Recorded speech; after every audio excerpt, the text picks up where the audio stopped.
किसी जंगल में टूनी नाम की एक चिड़िया अपनी बेटी चारों के साथ रहती थी। चारों बहुत छोटी थी, इसलिए वह खुद भोजन लाने नहीं जा पाती थी।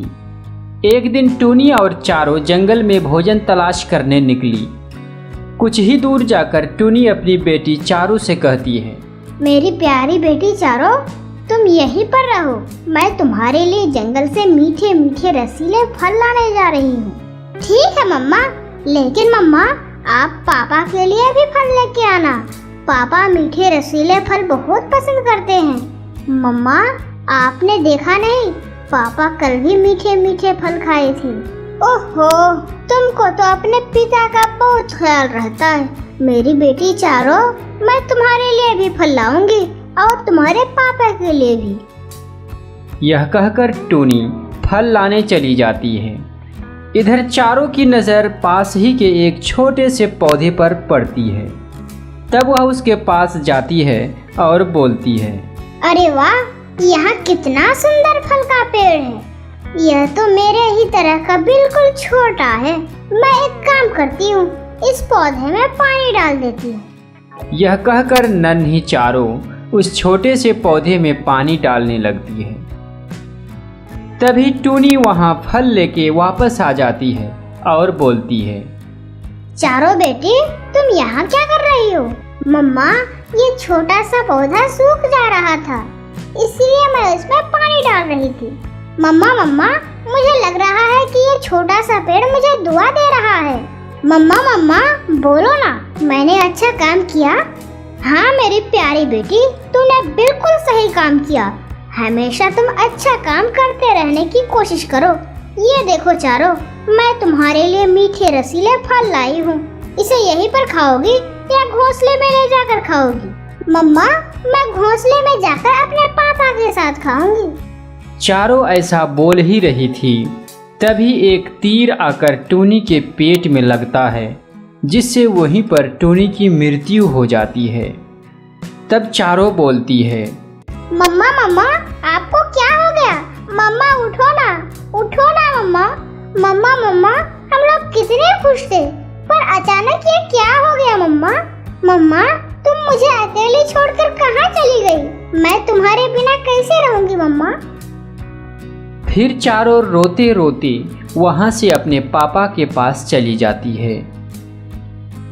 मैंने तुम्हारी माँ को कहा था कि आज भोजन लाने मैं चला जाता हूँ, पर उसने मेरी बात ही नहीं मानी। पापा, मैं और मम्मा घर आने ही वाली थी, तभी ये सब कुछ हो गया। इस तरह एक दुष्ट शिकारी ने हंसते खेलते हुए परिवार की सारी खुशियां छीन ली। चारों और उसका पापा रोते रोते सो जाते हैं। टूनी के परिवार का कष्ट अभी दूर नहीं हुआ था, पर इस पापी पेट के लिए तो भोजन की जरूरत पड़ती ही है। इसलिए टूना भोजन की तलाश में जंगल की तरफ जाने लगा। जाते जाते रास्ते में उसकी मुलाकात गौरी कौवी से होती है। फिर गौरी कौवी टूना से बोलती है, टूना, टूनी की मृत्यु सुनकर मुझे बहुत दुख हुआ। अब माँ के बिना चारों कैसे रहेगी? चारों तो अभी बहुत छोटी है, उसे अकेले घर में रखकर आना बिल्कुल सही नहीं हुआ। गौरी, अब मैं क्या करूं? तुम ही बताओ, मुझे तो कुछ समझ में नहीं आ रहा। वही करो जो हर कोई करते हैं। मैं एक चिड़िया को जानती हूँ जिसका नाम पारो है, जो बहुत अच्छी है। वह चारों की भी अच्छी तरह ख्याल रखेगी। वह घर के साथ तुम्हारा और चारों का ख्याल रखेगी। मैं भी ऐसा ही कुछ सोच रहा था, पर पारो चारों का ख्याल रखेगी ना? क्यों नहीं रखेगी? पारो बहुत अच्छी चिड़िया है, तुम मुझ पे विश्वास करो। आपकी बेटी चारों की अच्छे से ख्याल रखेगी वो। फिर गौरी कौवी टूना की शादी पारो चिड़िया से करा देती है। फिर टूना जब अपने घर में पारो को साथ लाता है तो पारो को देखकर चारों बोलती है, पापा, ओ पापा, ये आंटी कौन है पापा? इस पर चारों का पापा कुछ बोलता उससे पहले ही पारो बोल पड़ती है, चारों, मैं तुम्हारी नई माँ हूँ। तुम्हारी मम्मा तो इस दुनिया से चली गई, आज से मैं ही तुम्हारी माँ हूँ। पापा, ओ पापा, लेकिन मम्मा तो एक ही होती है ना? आप नई मम्मा कहाँ से लाए हैं? चारों मेरी बेटी, तुम्हारी माँ मरने से बहुत पहले ही मुझसे बोली थी कि अगर दुर्भाग्य से मैं मर गई तो आप मेरी बेटी चारों का ख्याल रखने के लिए उसे नई माँ ला देना। यह बात सुनकर चारों एकदम से खामोश हो जाती है और अपनी नई मम्मा को देखने लगती है। फिर अपनी नई मम्मा के गले लगकर रोने लगती है। चारों, मैं भी तुम्हें तुम्हारी माँ की तरह खुश रखूंगी। चारों, तुम अभी सो जाओ, कल मैं तुम्हें नदी किनारे घुमाने लेकर जाऊंगी। फिर चारों सो जाती है। इस तरह अनेक दिन बीत जाते हैं। शुरू में पारो अपनी सौतेली बेटी चारों से बहुत प्यार करती थी, उसका अच्छे से ख्याल रखती थी। लेकिन जब पारो ने अंडे दिए तभी से वह चारों से दुर्व्यवहार करना शुरू कर दी। मम्मा मम्मा, चलो ना, हम लोग नदी किनारे घूमने चलते हैं। अब मेरा नया बच्चा आने का समय हो गया है। अब मैं तुम्हारे साथ कहीं नहीं जा पाऊंगी चारों। और सुनो चारों, आज से तुम बहाने बनाना छोड़ दो। अब तुम खुद का काम खुद करो। अब जाओ यहाँ से। ठीक है मम्मा, आज से मैं अपना सारा काम खुद ही कर लूंगी और आपके इस अंडे का भी अच्छे से ख्याल रखूंगी। देखो चारों, तुम मेरे अंडों को छूना भी मत। अगर तुम मेरे अंडों को हाथ लगाएगी तो यह नष्ट हो जाएगा। हो सकता है तुम्हारे हाथ से मेरे अंडे गिर जाए।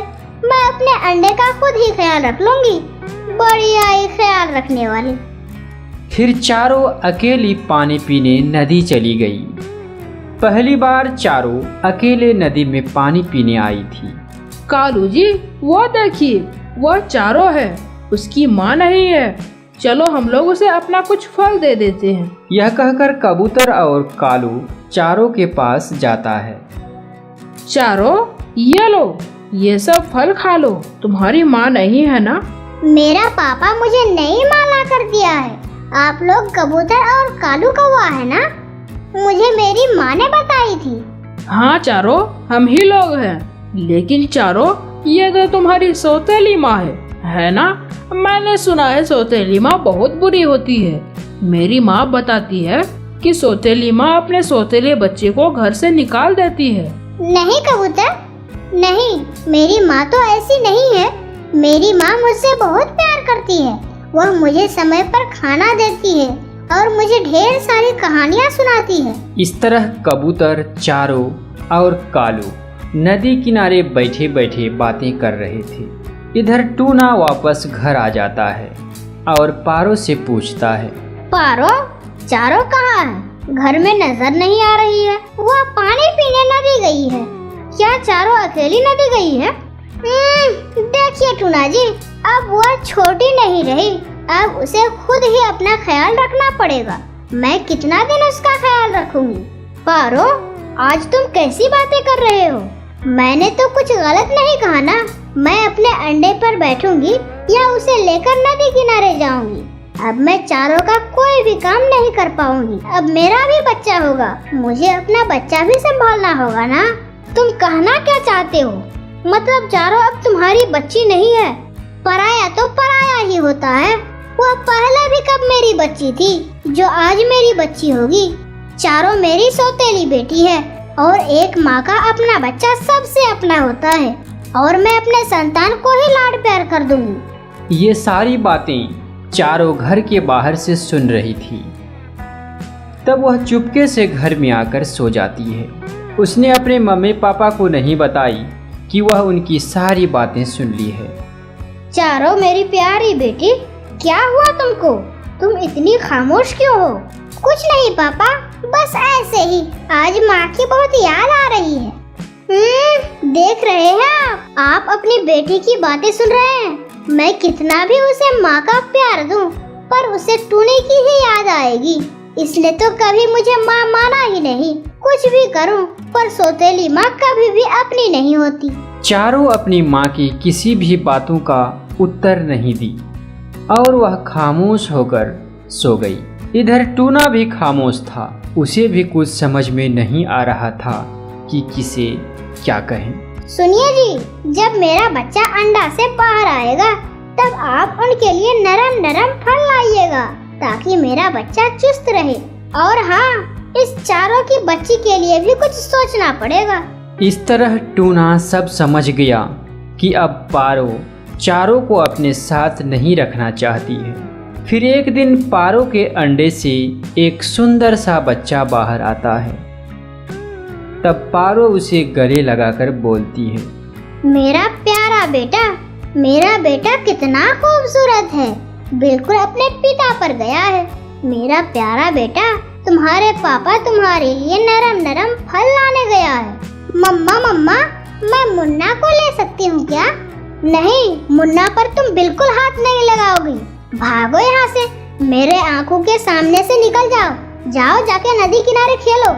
और सुनो, अगर हो सके तो अपना भोजन खुद से ढूंढ कर खा लिया करो। आज से तुम्हारे पापा तुम्हारे लिए भोजन नहीं ला पाएगा। अब मेरा मुन्ना आ गया है, अब मुन्ना के लिए ही सिर्फ तुम्हारे पापा भोजन लाएगा। मम्मा मम्मा, मैं भी मुन्ना के लिए खाने का कुछ लेके आऊंगी।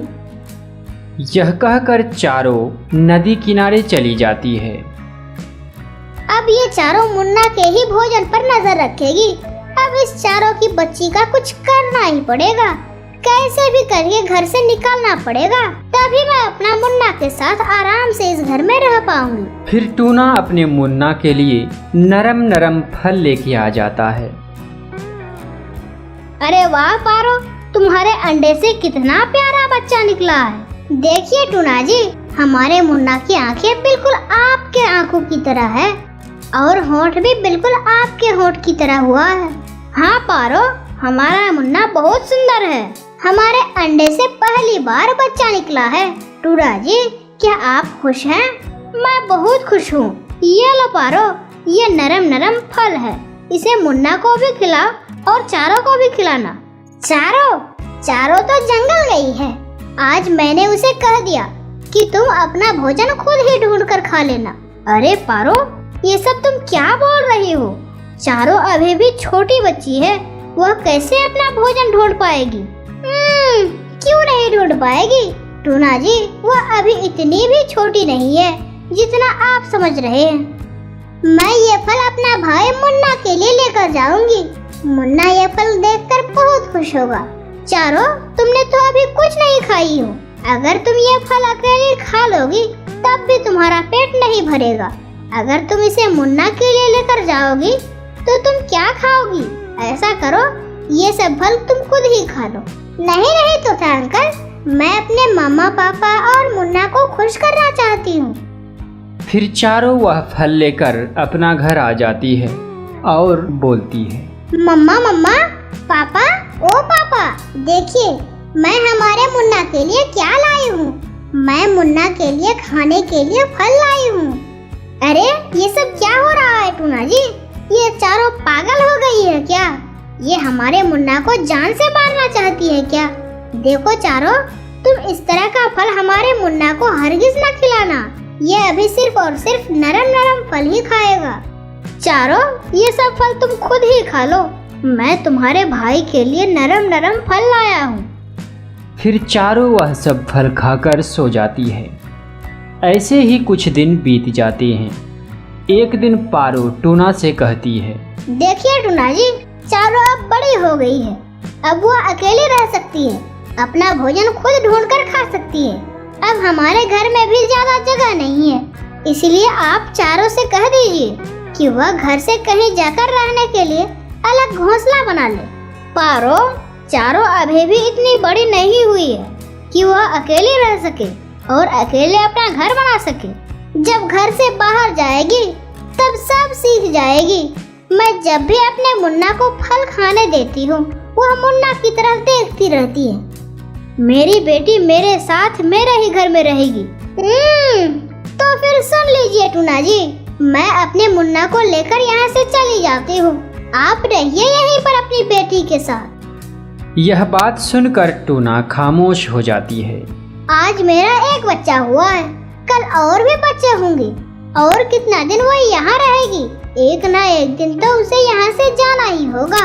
अगर आप उसे जाने के लिए नहीं कह सकते तो मुझे बोलिए, मैं ही उससे बात करती हूँ। कुछ देर सोचने के बाद टूना बोलता है, देखो पारो, मैं ये सब अपनी बेटी को नहीं कह सकता, इसीलिए तो कह रही हूँ। मैं ही बोलूंगी चारों को। दूसरे दिन पारो चारों से बोलती है, चारों, तुम अब बड़ी हो गई हो, इसलिए मैं और तुम्हारे पापा ने सोचा है कि तुम यहाँ से चली जाओ। यह घर बहुत छोटा है और तुम बहुत बड़ी हो गई हो, और हम लोग चाहते हैं कि तुम खुद अपना हर काम सीख जाओ। पापा, मैं तो पहले से ही अपना भोजन खुद ढूंढ के खा रही हूँ। मैं तो सिर्फ यहाँ आप लोगों के पास सोते समय ही आती हूँ। टूना की समझ में कुछ नहीं आ रहा था, वह खामोश रहा। तो क्या हुआ? तुम अभी जाती हो या धक्के मारकर घर से निकाल दो? बस अब बहुत हो गया चारों, बहुत हो गया। अब मैं तुम्हें बर्दाश्त नहीं कर सकती।